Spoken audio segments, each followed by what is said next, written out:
Hello guys, welcome to back my YouTube channel, new another video. তো কেমন আছেন সবাই? আশা করতেছি সবাই অনেক ভালো আছেন। আজকে আমি আপনাদের দেখাবো যে আমার বাইকে কি মডিফিকেশন করা আছে। চলেন এক এক করে শুরু করি। আমার বাইকের মডিফিকেশনের মধ্যে প্রথমে রয়েছে এই যে ব্যাক প্যানেলটা।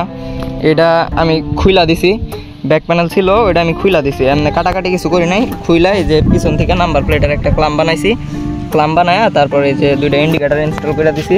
এই ইন্ডিকেটারগুলোর আমার দাম নিছে হচ্ছে 350 টাকা করে, আর নাম্বার প্লেটটা আমার বানাইতে নিছে 200 টাকা। আর মূলত হচ্ছে যে হ্যান্ডেলবারটা, এটা হইতেছে R15 ভার্সন 2 হ্যান্ডেলবার। এটা আমি কিনছিলাম 2000 টাকা দিয়ে বংশাল থেকে।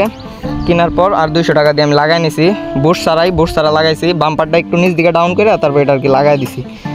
আর হচ্ছে এটা হচ্ছে সুইচ, আমি এমনি ফগ লাইট ইনস্টল করি নাই। আমার ফগ লাইট ইনস্টল করতে হবে, রাত্রে এরকম চলাফেরা না দিকে ফগ লাইট লাগাই নাই। আর এই সুইচটা হইতেছে 4টা ইন্ডিকেটার সুইচ, আর একটা হচ্ছে সামনের LED ফ্ল্যাশার লাইটের সুইচ। এই তো হচ্ছে টুকটাক মডিফিকেশন। আশা করি আপনাদের ভালো লাগবো, আর যদি ভালো লাগে এরকম করতে পারেন। এটা আমার ব্যক্তিগত পছন্দ, যার কারণে আমি এরকমভাবে করছি। আর মডিফিকেশনের মধ্যে আছে এই যে আমার এই পার্টটা, বাইকের যে পার্টটা সিলভার কালার থাকে, এটা আমি করছি কার্বন স্টিকার করে দিছি। এই দুই পাশের স্টিক সহ আমার দাম ছিল 900 টাকা। তারপরে হচ্ছে এই যে এখানে একটা স্টিকার আছে, মতুলের স্টিকার, এটা আমি ইঞ্জিন গার্ড থেকে খুলে লাগাইছি। এরপরে সামনের দিকে হচ্ছে এই যে হেডলাইটটা এটা কালো কালার স্টিকার করে দিছি। এটা করতে মেবি 400 থেকে 500 টাকা নিয়েছিল, এরকম খরচ সহ, মজুরি সহ। আর এই যে ইন্ডিকেটারগুলো করা আছে কালো কালার স্টিকার দিয়ে র্যাপিং করা।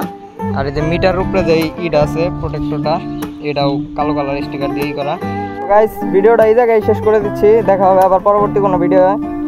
আবার আরেকটা জিক্সারের মডিফিকেশন নিয়ে আসবো। আশা করি আপনারা সাবস্ক্রাইব করবেন আর লাইক করবেন, কমেন্টস করবেন। দেখা হচ্ছে পরবর্তী কোনো ভিডিওতে। আজকের মতো বাই বাই, আল্লাহ হাফেজ।